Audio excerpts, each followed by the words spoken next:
చలో అందరికీ శనార్థులలో my doctor space సమర్పించు మాస్ మల్లన్న ముచ్చట్లకు స్వాగతం. వచ్చేసిండు మీ నర్సికాక. ఇక అరుచుకుందాం రారోళ్ళ ఇయాల్టి మోక. ఇక రెండు రాష్ట్రాలలో నిగనిగలు ఆడుకుంటా రాజకీయ నాయకులు నిబ్బరంగా కాగితాలు చేతిలో పట్టుకొని పోయి నామినేషన్లు వేసేందుకు అంత తయారయ్యారయ్యా. ఇక జనాలదే లేటు అయ్యా, మిమ్మల్ని గెలిపించుకొని ఇక మా దిక్కు మలిపించుకోవాలి కదా, జనాలదే ఉన్నది లేటు. ఇక మిమ్మల్ని వెళ్తేందుకు మేము సిద్ధమని కాగితాలు పట్టుకొని రాజకీయ నాయకులు అందరూ తీరకపోయారు అనుకో రాదిరి.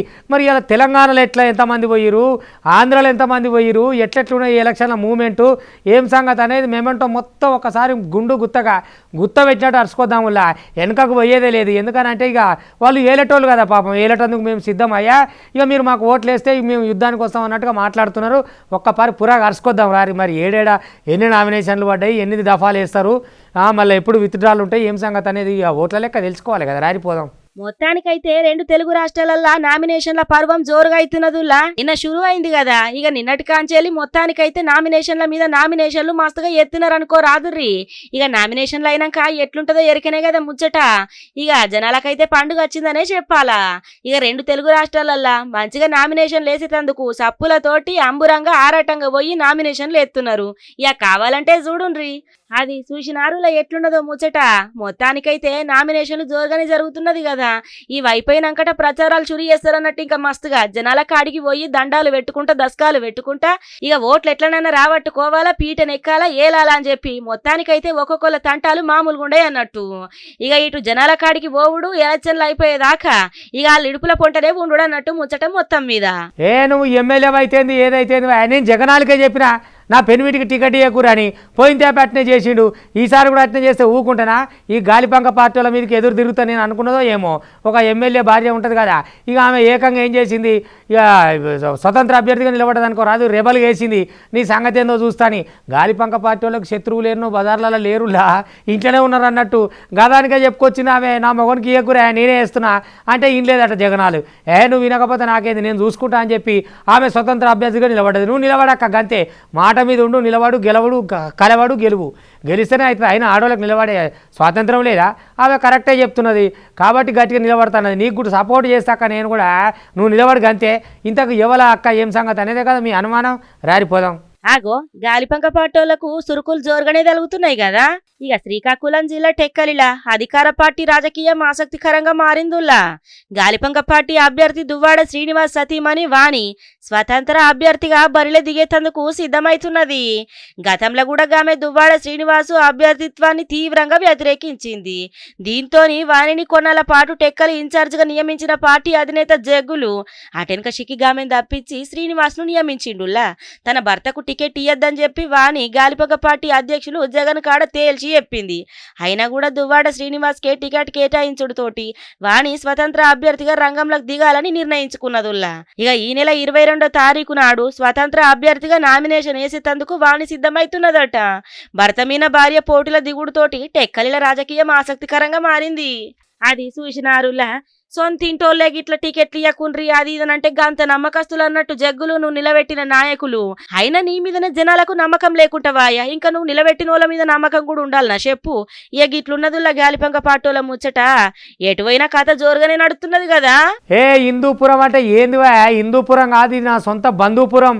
నన్ను అంతా ప్రేమిస్తారు, నన్ను ఆశీర్వదిస్తారు ప్రజలు. నాకు తెలియదా వాళ్ళకి ఏం కావాలో, వాళ్ళకి తెలియదా నేను ఎట్లా కావాలనో. అంతేగాని ఈడ ఇంకోళ్ళకి అవకాశమే లేదు. 3వ తేప కూడా మనదే ఎగురుతుంది జెండా. మీరేం బేఫికర్ ఉండురి. జనం నాకున్నది జనం అండ. ఇక నా మనసు మీకు తెలుసు, మీ స్థానం నా మనసు అని చెప్పుకొస్తాడు కదా బాలయ్య బాబు. అగో గట్లనే అయింది హిందూపురంలో కూడా. హిందూపురం జనం అంతా నా బంధువులే, సొంత బిడ్డ లెక్క నన్ను ఆశీర్వదిస్తారు. నా గెలుపు ఖాయమని నామినేషన్ కాగితాలు ఇవ్వాలి చేతిలో పట్టిండు. ఒక పారు అరుచుకొద్దాం రారి బాలయ్య బాబు ముచ్చట. హిందూపురంలా చరిత్ర సృష్టించబోతున్నట్లు తెలుపుకొచ్చిండులా. మొత్తానికైతే బాలకృష్ణ 3వ తేప తన విజయం ఖాయమని మాట్లాడుకొచ్చిండు. జనాల ఆశీర్వాదం ఉన్నది అని చెప్పి ఇలా హిందూపురం టీడీపీ అభ్యర్థిగా నామినేషన్ వేసిండు. ఇక పగటీలు 12 గంటల 10 నిమిషాలకు నామినేషన్ పత్రాలు దాఖలు చేసిండులా. బాలయ్య నామినేషన్ కార్యక్రమానికి కార్యకర్తలు, అభిమానులు, జనాలు పెద్ద ఎత్తున ధరలొచ్చిండ్రు. జై టీడీపీ, జై బాలయ్య అని చెప్పి పెద్ద ఎత్తున నినాదాలు చేసిండ్రు. హిందూపురం రహదారులు యాడ చూసినా కూడా టీడీపీ ఫ్లెక్సీలు, బ్యానర్లతోటి పసుపుమయంగా మారినాయి అనుకో రాదుర్రి. ఇక చూడుండ్రి. నాన్నగారు ఆనాడు తూపుకట్టులో ఈ ఇండస్ట్రీ పార్క్ అంటే ఏదైతే పారిశ్రామిక వాడ ప్రారంభించడం జరిగింది. చంద్రబాబు నాయుడు గారు వచ్చాక మన హెచ్ఎన్ఎస్ఎస్ కెనాల్ ద్వారా ఇక్కడ నీళ్లు ఇవ్వడం జరిగింది. కియా లాంటి పరిశ్రమలు, అలాగే ఐఐటి లాంటి విద్యా సంస్థలన్నీ కూడా తీసుకొచ్చారు. ఇటు మన హిందూపూర్కి అయితేనేమి, ఇటు మన అనంతపురం జిల్లాకి అయితేనేమి. రేపు ఇంకా చాలా అభివృద్ధి చెందడానికి చాలా అవకాశం ఉంది పారిశ్రామికంగా. అలాగే ఇక్కడ స్థానికులకు ఉద్యోగ కల్పించడానికి చాలా అవకాశం ఉంది. ఆనాడు ఎన్నెన్నో చేసాం మనం. ఇక ముందు ఇంకా ఇక్కడ అందరికి కూడా అన్ని సంక్షేమ అభివృద్ధి కార్యక్రమాలు, పథకాలు అన్నీ అందేటట్టు తప్పకుండా ఇంకా బాగా రెట్టింపు. ఎందుకంటే రాష్ట్రం బాగా వెనకబడిపోయింది. అది చూసినారులా. ఇక జనాలైతే జోరుగొచ్చిరు కదా మొత్తం మీద. ఏదేమైనా జనాల ఆశీర్వాదం ఉన్నది. 5 ఏళ్ల అరాచక పాలనను ఎండగట్టబోతున్నాం. ఈ 5 ఏళ్ల అరాచక పాలనలా జనాలు మస్తుగా ఇబ్బందులు పడ్డరు. ఇక అరాచకాన్ని ఎండగట్టేందుకు రోజులు కూడా దగ్గర పడ్డాయి. జనాలు 3వ తేప పక్కాగా గెలిపితారు, గాళ్ళ ఆశీర్వాదం ఎప్పుడుంటది అని చెప్పి మొత్తానికైతే గీ తీరుగా ధీమా వ్యక్తం చేసిండు బాలకృష్ణ. అంతే, అన్నొస్తే అంతే, బజార్ అంతా వింతే, మనకు మిగిలేది ఏముండదు. వాడకట్టంతా సంతే అన్నట్టు. ఇక చెట్లు కొట్టేయ, దుకాణాలు బంద్ చేయ, బతుకులు ఆఫ్ చేయ, ఇవే ఉంటాయి. మళ్ళీ వీటికి నూకపోను, బడులు బంద్ పెట్టి బస్సులు కొంటా పోను, ఈ ముచ్చట్లే ఉంటాయి తప్ప ఏమన్నా ఉంటాయా? రోడ్ ఎంబటి ముగ్గు పోయాలి, ఇక బస్ ఎక్కినాక పెగ్గు పోయాలి. ఇక అన్నొస్తే అంతే, అన్నొస్తే అంతే, మనకు జరిగేది వింతే అన్నట్టు. అగో గట్లనే ఉన్నది. సిద్ధం సిద్ధం సిద్ధమోనో సిద్ధం అంటే నీ సిద్ధమేమో కానీ ఇక్కడ మాకు అయితే పెద్ద యుద్ధం అవుతుంది నీ సభలకు రావాలంటే. అగో గసోంటి కథలు పెడుతుంటాడు, గసోంటి కార్యాలు చేస్తుంటాడు జగనాలు. ఇక మళ్ళీ మీదికెళ్ళి నన్ను రాళ్ళతోటి కొట్టిరు, రప్పలతోటి కొట్టిరు, పూలదండలు వేసిరని పడదాలు కట్టించుడు, ఇక పాకెట్లు మంచుడు, ఏ ముచ్చట్లు ఉంటాయి ఈ లొలికున్న మారెత్తును. ఏమిటికాయ నువ్వు వచ్చేది? ఏమిటికి జనాలు తిప్పలు పడుతుంది కా? జనాలు మెప్పుల పడుతుంది రావా? నీకు చేతనైతే జనాలను తిప్ప పెడుతుంది నువ్వు రావాలన్నా? నువ్వు రాకపోతే ఏందన్న కాడికి జనం ఉన్నారు ఏపీ. ఎట్లుంటుంది ఎండలకు బలివీడికి గుంజుకపోతే? ఇక ఎంతసేపు కూళ్ళు ఇస్తాం, పాలు ఇస్తాం, పెగ్గులు పోస్తాం, మందు పోస్తాం రారి అని తీసుకపోయి తొవ్వలు బంధు పెట్ట, ఇక చెట్లు కూల కొట్ట, నీడ లేకుండా చేయ, అడివడి అంగడి ఉన్నది. అగో ఆయన సబాట అన్నొస్తే అంతే, రారిగా గంతే. అన్నొస్తే అంతే. గిది ఏపీలా ఎప్పుడు ఇనబడి మాటలే. చెట్లు నరుకుడు, ట్రాఫిక్ నాపేసుడు, జనాన్ని ముప్ప తిప్పలు పెట్టుడు. అన్న పని గంతే మరి. ఇంతకుగా అన్నోళ్ళు అని అనుకుంటున్నారా? ఇంకెవలుల్లా సీఎం జగ్గులు. హావు మళ్ళా సీఎం జగనాలు పర్యటించిన ప్రతి జాగల జనానికి ఇబ్బందులు తప్పుతలేవుల్లా. జగన్ సభలతోటి జనం నానా అవస్థలు పడుతున్నారు. అడుగడుగున ఆంక్షలతోటి సామాన్యులను తీవ్ర ఇబ్బందులు పెడుతున్నారు. పాపం జనాన్ని ముప్ప తిప్పులు పెట్టుడే జగనాలు పనిగా పెట్టుకున్నారని చెప్పి జనాలు మస్తుగా గరమైతున్నారు.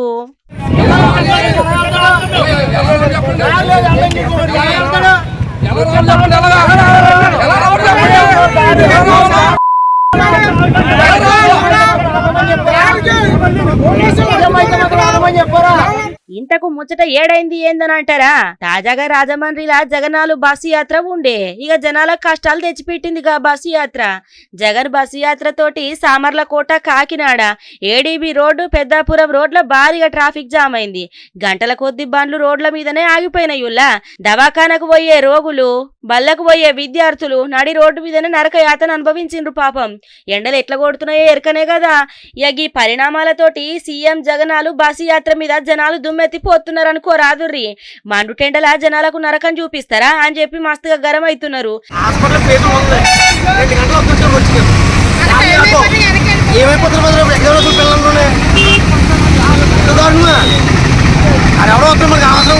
నడి రోడ్డు మీదనే పోలీసులతోటి బండ్ల మీద ఉన్న వాళ్ళందరూ కలిసి లొల్లికి దిగిండ్రు. జనాలకు ఇబ్బందులు కలిగించే సీఎం బస్సు యాత్రలు అవసరమా అని చెప్పి నిలదీసిండ్రులా. ఏమయ్యా, పిల్లలు కానీ ఆడవాళ్లకు ప్రసాదం ఇస్తురు, పిల్లలు అవుతురు అని చెప్పిరు, మంచిగానే ఉన్నది. ఇన్స్టాగ్రామ్లో, సోషల్ మీడియాలో గట్టిగానే పెట్టిరు ప్రచారం. ఇక ఆ దెబ్బతోటి చిలుకూరు బాలాజీ రోడ్డుకు ఆయన తో పట్టిరు జనం అంతా. ఇక ఆడవాళ్ళకు పిల్లలు అంటే ఎట్లుంటుంది? పిల్లలు కానోళ్ళు ఏళ్ళ పడంతరం ఇక్కడ చూపించుకొని అక్కడ చూపించుకొని ఏడిపోతే ఏ దేవుడు కరుణిస్తాడు అన్న బాధతోటి వస్తారు కదా. ఇక ఆ దెబ్బతోటి చిలుకూరు బాలాజీకి లైన్ కట్టిరు అనుకో రాదురు మొయినాబాద్ రోడ్ల. ఇక కడితే ఏమున్నది ఆయన 10 కిలోమీటర్ల పేర ట్రాఫిక్ జామ్.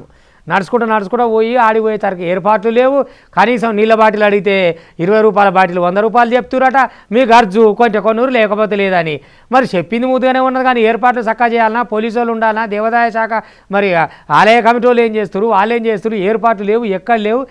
ఎప్పుడో ఎండాకాలం పొద్దుగాలనంగా వెళ్తే ఇప్పటిదాకా దిక్కు లేదా, మొక్కు లేదా, చిన్న చిన్న పిల్లలు ఉండే మేము ఎట్లా కావాలని జనం వాడుతున్న ఇక్కట్లు ఒక్కసారి చూద్దాం. వల్ల చిలుకూరి బాలాజీ స్వామి ఆదుకో, ఎండాకాలం దినం నీ కాడికే వస్తురు. ఆ ప్రసాదం ఏమో కానీ వీళ్ళైతే ఎండకు వడదెబ్బతో ఆగమయ్యే పరిస్థితి ఉన్నది. చూడరు జనం ఎట్లా, ఇక వాళ్ళే చెప్తున్నారు. ఇందాం రారులా. వామ్మో వామ్మో ఎక్కడి జనము ఎక్కడి లెక్క చూసినారులా కాలువెట్ట సందు లేకుండా ఎంతగానం వచ్చిండ్రో తెలంగాణ తిరుపతిగా పేరు పొందిన చిలుకూరి బాలాజీ దేవస్థానానికి నగర నలుమూలల నుంచెల్లి అశేష భక్త జనము బాలాజీ గుడికి చేరుకున్నారులా. చిలుకూరి బాలాజీ దేవస్థానంలా శ్రీవారి బ్రహ్మోత్సవాల సందర్భంగా ఏప్రిల్ 19వ తారీఖు నాడు సంతానం లేని ఆడపడుచులకు గరుడ ప్రసాదం అందజేసుడు జరుగుతుందని చిలుకూరి బాలాజీ దేవస్థానం ప్రధాన అర్చకులు రంగరాజన్ తెలుపుకొచ్చిండు. ఇక దాంతోటికి ముచ్చట తెలుసుకున్న ఆడపడుచులందరూ కూడా వేలాదిగా గదలొచ్చిండ్రులా. కావాలంటే చూడుండ్రి. ఇక్కడ యాక్చువల్లీ పిల్లలు లేకపోతే ప్రసాదం ఇస్తున్నా అని చెప్పి వచ్చినాము. ఒక ప్యాటర్న్ లేదు, పద్ధతి లేదు, అక్కడ ఒక ఏమి బ్యారికేడ్స్ లేవు, ఏం లేవు. అన్నిటికన్నా వర్స్ట్ మొగోళ్ళు చాలా ఓవర్ క్రౌడెడ్ వచ్చినారు. అవసరం లేకుండా మొగోళ్ళకి రావడం, ఇదేదో మొగోళ్ళకే పెట్టుంటే బుద్ధి వచ్చేదేమో మొగోళ్ళకి. I mean end of the day దేవుడు ప్రసాదం కాబట్టి ఓకే అందరు తీసుకున్నారు, చాలా మందికి దొరకట్లేదు. ఈ పోలీస్ పాట్రోలింగ్ అంతా స్టైల్ గా నుంచున్నారు, వైట్ షర్ట్స్ వేసుకొని middle of the cross roads లో. ఒక్కరు కూడా కంట్రోల్ ట్రాఫిక్ చేయట్లేదు. ఒక 4 కిలోమీటర్స్ మేము నడుచుకుంటూ వస్తున్నాం. వాటర్ బాటిల్స్ లేవు, ఒక వాటర్ బాటిల్ 100-200 చెప్తున్నారు. చాలా మంది ఆడలు ఫెయింట్ అయి పడిపోయినారు క్యూలలో. ఒక 30-40 మంది అయితే మొత్తానికి ఫెయింట్ అయిపోయినారు. So this was not a process అని నా ఫీలింగ్. ఎందుకంటే ఇది చాలా సెంటిమెంటల్ థింగ్ కదా, అందరికి పిల్లలు అంటే చాలా ఇష్టం. దాదాపు 4-5 కిలోమీటర్ల దాకా ట్రాఫిక్ జామ్ అయిందిలా. 3 కిలోమీటర్ల మీద ఇక కాలినడకన భక్త జనాలు చిలుకూరి బాలాజీ దేవస్థానానికి చేరుకున్నారు. ఇక ఎప్పుడు లేని విధంగా వేలాది మంది భక్తులు, వందలాది బండ్లు బారులు తీరుడుతోటి చుట్టుపక్కన ఉన్న ఊరోళ్ళంతా ఒక్కసారిగా ఆశ్చర్యానికి గురైనరులా. నెల్లూరు జిల్లాలో పొల్లు పోకుండా వాలంటీర్లు ఏం చేయాలో గది చేసిరు. జగనాలకు పెద్ద షాక్ ఇచ్చిరు. మీరు రాజీనామాలు చేయరు, గెలవంగానే మీ నౌకర్లు మీకు వస్తాయని రాజీనామాలు చేపిస్తుండే కదా బలవంతంగా. అయిన దానికి మేమెందుకు ఊకుంటామని రాజీనామాలు చేసిరు. ఆయన తెలుగుదేశం బాట పట్టిరు. మాజీ మంత్రి నారాయణ ఉండే కదా, ఆయన ఆధ్వర్యంలో మొత్తం ఇక బొచ్చడి మంది వాలంటీర్లు పోయిరు అనుకో రాదురు తెలుగుదేశం పార్టీలకు. మళ్ళీ మీదికెళ్ళి మొన్న చంద్రబాబు నాయుడు కూడా చెప్పిండు కదా, ఇలా నేను కూడా చెప్తున్నా, మీకు నేను భరోసా ఉంటా, మీరు ఏం బేఫికర్ ఉండరు అని చెప్పి నారాయణ చెప్పుడుతోటి ఇక వాలంటీర్లు అంతా ఖుషి అవుతారు. ఎందుకనంటే వీళ్ళే నియమించినా కూడా వాళ్ళ సంగతి ఏందో వీళ్ళకి తెలుసు కాబట్టి సప్పుడు అంటే నాయన నువ్వు నీకోసం రాజీనామా చేయము, నువ్వు మళ్ళీ నౌకరీ ఇవ్వాల్సిన పరిస్థితి అసలు మాకు కిరికిరే వద్దు, మేము తెలుగుదేశం పోతామని గాలిపంక పార్టీకి దండం పెట్టి జగనాలకు మంచి షాక్ ఇచ్చి తెలుగుదేశం పార్టీలో పడి సైకిల్ ఎక్కిండ్రు వాళ్ళు. అగో గట్లుంటుంది ముచ్చట. ఆగో నెల్లూరులా జగ్గులకు భారీ షాకే తగిలినట్టున్నది కదా. ఆయన సొంత సైన్యం గదేనులా వాలంటీర్లు గాలిపంక పార్టీతోటి విభేదించిన వాలంటీర్లు మాజీ మంత్రి నారాయణ సమీక్షముల టీడీపీలో చేరిండ్రు. 110 మంది వాలంటీర్లకు కండువా గప్పి పార్టీలకు ఆహ్వానించిండు నారాయణ. ఇప్పటికే నెల్లూరు సిటీలో గాలిపంక పార్టీని విభేదించి 470 మంది వాలంటీర్లు టీడీపీలో చేరిండ్రు. చంద్రబాబు మీద నమ్మకంతోనే టీడీపీలో చేరుతున్నామని చెప్పుకొస్తున్నారు వాళ్ళంతా కూడా. వాలంటీర్లకు సముచిత స్థానం కల్పిస్తామని మాజీ మంత్రి నారాయణ మాట్లాడుకొచ్చిండు. చూడుండ్రి. 200 ఒక్కసారి 1000 చేశాడు, 5 రెట్లు పెంచాడు. మళ్ళీ 1000ని 2000 చేశాడు. కాబట్టి మేము చాలా నష్టపోయాం అని వృద్ధాప్య పెన్షన్లో కూడా వాళ్ళు అట్రాక్ట్ అవుతున్నారు. అదేవిధంగా వికలాంగులకి 6000 చేస్తానన్నారు. ఇవన్నీ చూసిన తర్వాత ఖచ్చితంగా తెలుగుదేశం ఏదైతే ప్రపోజ్ చేసిన పథకాలు మేనిఫెస్టోలో అవి ప్రజలకు బాగా అంటే ఏదైతే పేదలు నిరుపేదలు ఉన్నారో వాళ్ళ జీవన శైలి కొంత అప్లిఫ్ట్ కాబట్టి ఉపయోగపడుతుంది. అందువల్ల మేము తెలుగుదేశంకి వస్తామని వాళ్ళందరూ వాలంటీర్గా రావటం, ఈరోజు తెలుగుదేశం పార్టీలో చేరారు. వాళ్ళందరినీ హృదయపూర్వకంగా ఆహ్వానిస్తున్నాను. చంద్రబాబు నాయుడు గారు ఆల్రెడీ చెప్పారు వాలంటీర్ వ్యవస్థని కంటిన్యూ చేస్తామని. వాలంటీర్ వ్యవస్థని కంటిన్యూ చేస్తాం, అంతేకాదు వాళ్ళకి 10,000 ఇస్తాం గౌరవ వేతనం. అది చూసినారులా. ఓ జగ్గులు చక్కదనం ఉన్నదా ఇప్పుడు మంచిగా? మరి నువ్వు ఏష్ట చేతలు గట్లుండే ఎవరి మనసున పట్టనిచ్చినావు నీ చక్కదనాల పాలనలా. ఆఖరికైతే జనాలకు ప్రశాంతత లేకపాయి. ఇక నీ సైన్యం వాలంటీర్లు ఉన్నారు కదా, వాళ్ళని కూడా ఆగమాగం చేసి ఇడిసబెడితివి. మొత్తానికైతే అందరు బుద్ధి చెప్పే రోజు దగ్గర పడుతున్నట్టే కొడుతున్నది నీకు. ఇక గివన్నటి వాటి మై డాక్టర్ స్పేస్ సమర్పించు మాస్ మల్లన్న ముచ్చట్లు చూస్తూనే ఉంటుంది. మళ్ళీ రేపు ఇది కూడా దాకా మీ TV5 ఇగుంటా.